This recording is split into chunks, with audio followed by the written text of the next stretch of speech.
Apresiasi sastra.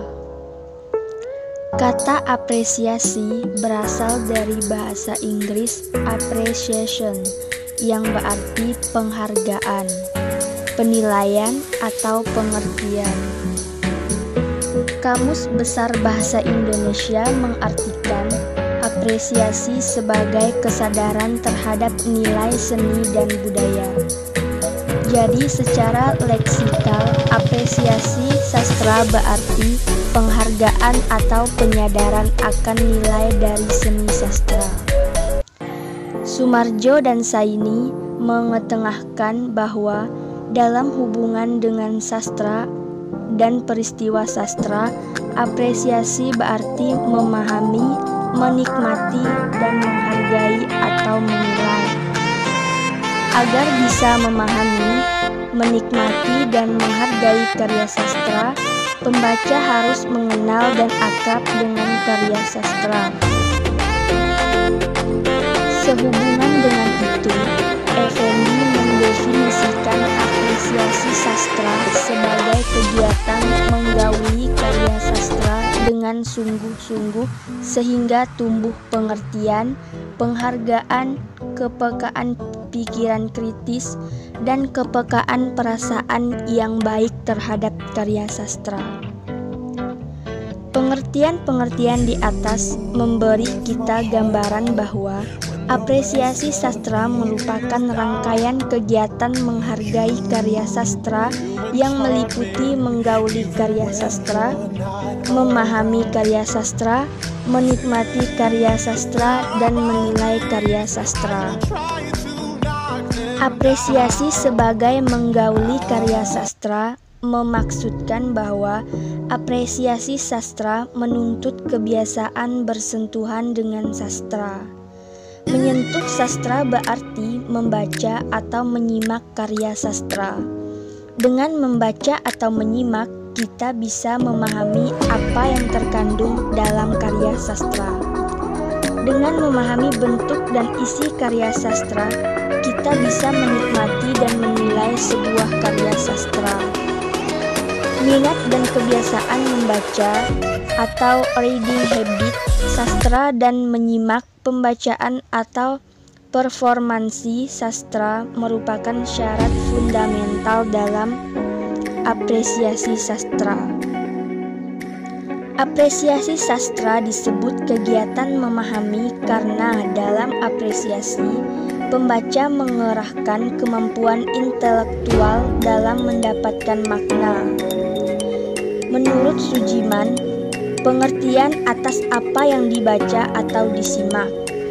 Menurut Pradopo, memahami karya sastra dilakukan dengan menginterpretasi, menganalisis, dan mengevaluasi karya sastra.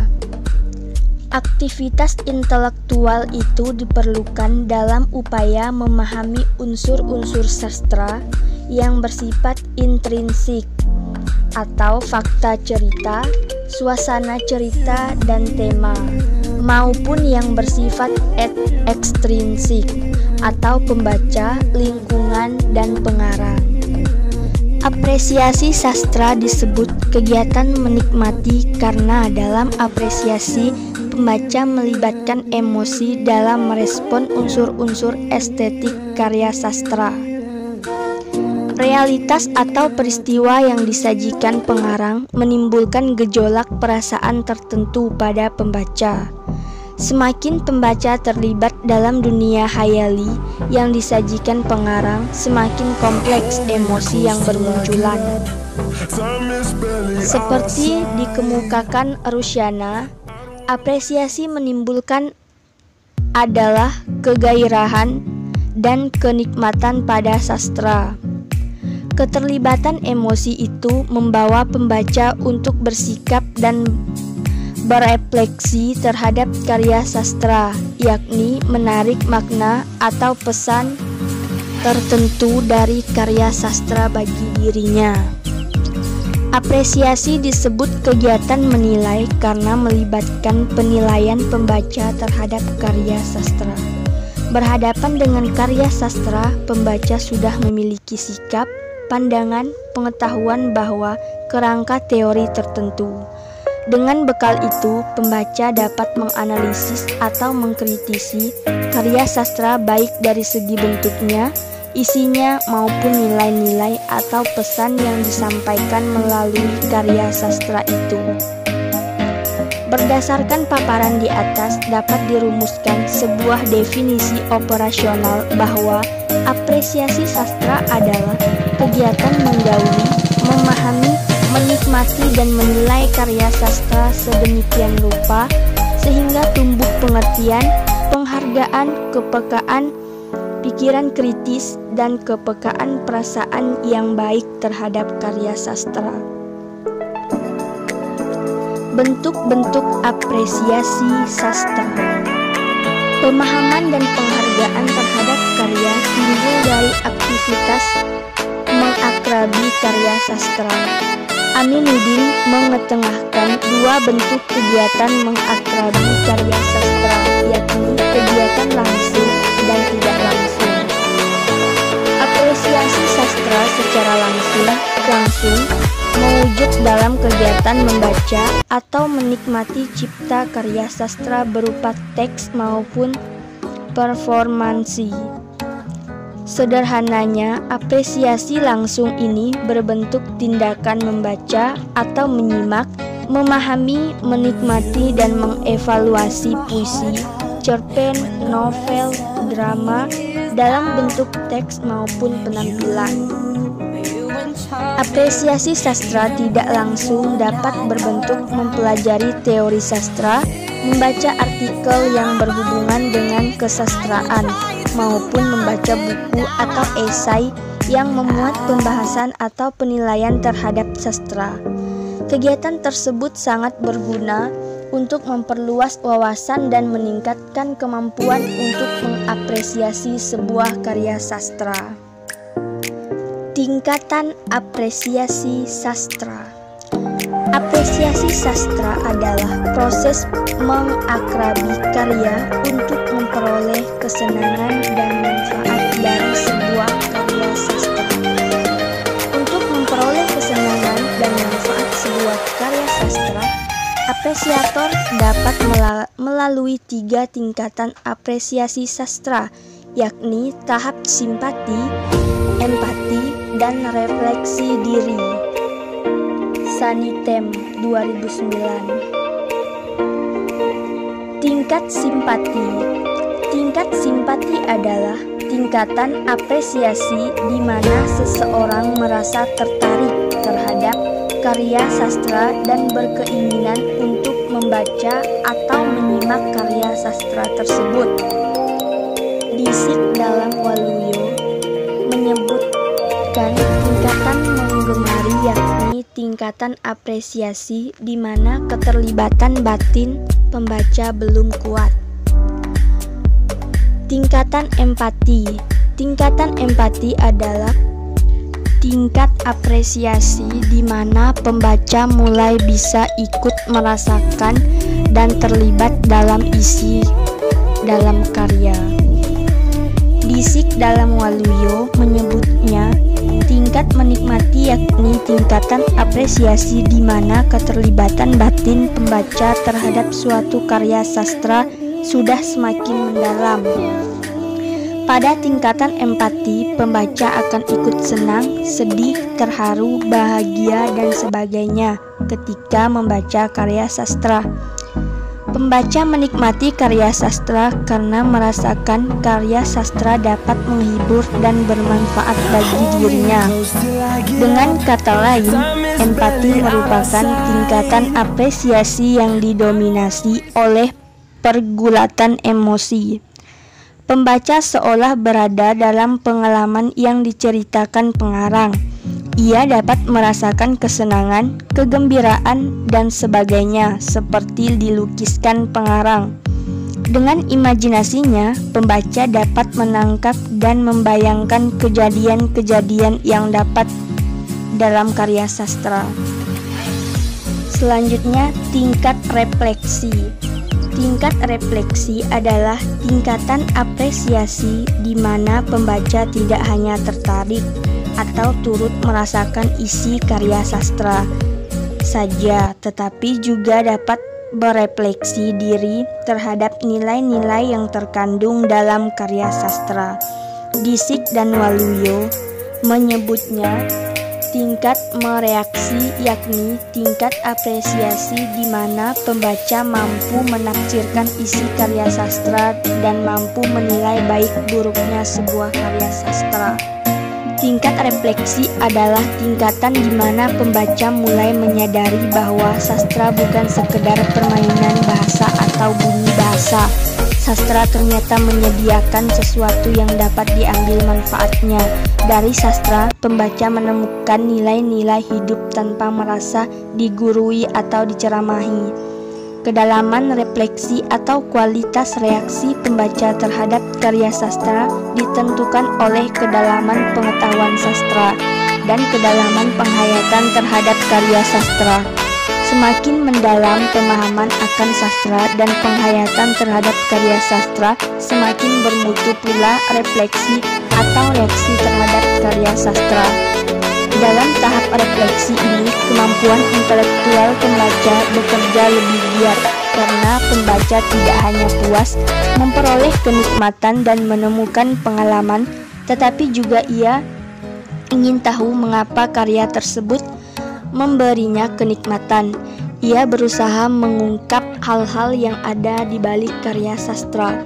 Ia menelaah unsur-unsur pembentuknya, berusaha mengetahui kaidah-kaidah pembentukan karya sastra, unsur-unsur cipta sastra, dan dengan pengetahuan itu, ia juga dapat menilai kualitas sebuah karya sastra. Pendekatan apresiasi sastra. Pendekatan apresiasi sastra memaksudkan prinsip-prinsip dasar atau kerangka atau landasan teori yang digunakan dalam proses mengapresiasi karya sastra.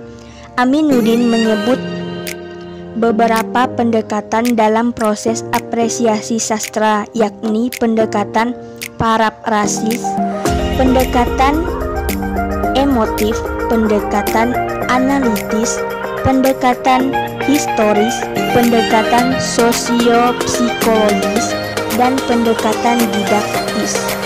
Namun di sini kita hanya akan membahas 3 pendekatan yang akan digunakan dalam praktik apresiasi sastra. A. Pendekatan paraphrasis. Pendekatan paraphrasis adalah pendekatan apresiasi dengan cara mengungkapkan kembali gagasan yang disampaikan yang pengarang dengan kata-kata atau kalimat yang berbeda dengan kata-kata dan kalimat yang digunakan pengarangnya.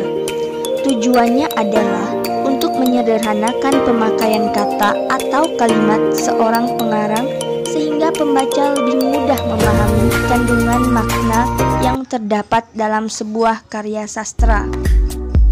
Pendekatan ini berlandas pada pandangan yakni A. Gagasan yang sama dapat disampaikan lewat bentuk yang berbeda. B. Simbol-simbol yang bersifat konotatif dalam suatu karya sastra dapat diganti dengan lambang atau bentuk lain yang tidak mengandung ketaksaan makna. C. Kalimat-kalimat atau baris dalam suatu cipta sastra mengalami pelesapan atau dikembalikannya kepada bentuk aslinya. D. Pengubahan suatu cipta sastra yang semula simbolik dan elipsis menjadi suatu bentuk kebahasaan yang tidak konotatif akan mempermudah pembaca memahami kandungan makna dalam suatu bacaan. E. Pengungkapan kembali suatu gagasan yang sama dengan menggunakan media atau bentuk yang tidak sama oleh seorang pembaca akan mempertajam pemahaman gagasan yang diperoleh pembaca itu sendiri. B. Pendekatan emotif. Pendekatan emotif adalah pendekatan yang berusaha menemukan unsur-unsur yang mengajuk emosi atau perasaan pembaca.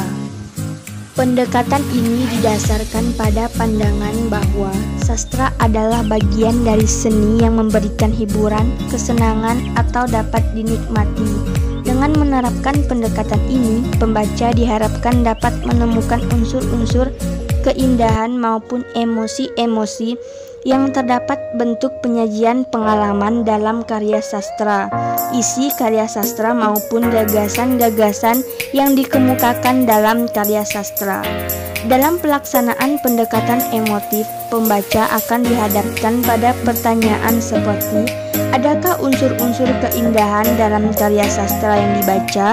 Bagaimana cara pengarang menampilkan keindahan itu? Bagaimana pembaca dapat menemukan keindahan itu dan berapa banyak keindahan yang ditemukan dan lain-lain.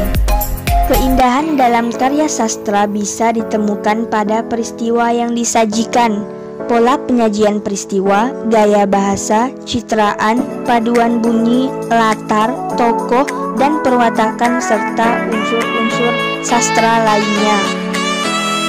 C. Pendekatan analitis.